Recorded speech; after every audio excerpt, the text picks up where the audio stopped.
হায়দ্রাবাদে এক নম্বর প্ল্যাটফর্মে ফলের দোকানটাকে চিনে রাখো। যে দাদারা ফলটা কাটছে দেখবে, তাকেই চিনে রাখো। এক নম্বর প্ল্যাটফর্মে ফলটা কিনতে যেও না, আর যেতেও যাও আপনারা তখন একটু ধ্যান রাখবে। আমি কিনতে গিয়ে আজকে ঠকেছি, 900 টাকার ফল কিনেছি, আমাকে 900 টাকারই ফল দিয়েছে। বাড়িতে এসে দেখি আমাকে 200 টাকার ফলও আসেনি, মানে কি ফল সলিড সব পচা ফল আমাকে প্যাকেটে করে দিয়ে দিয়েছে।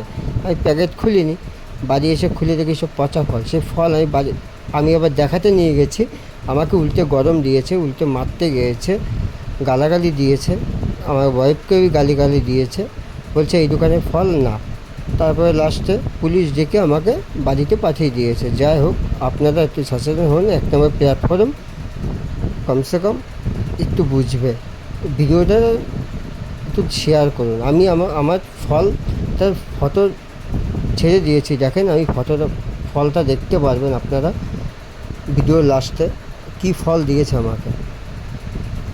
যাই হোক, আপনারা একটু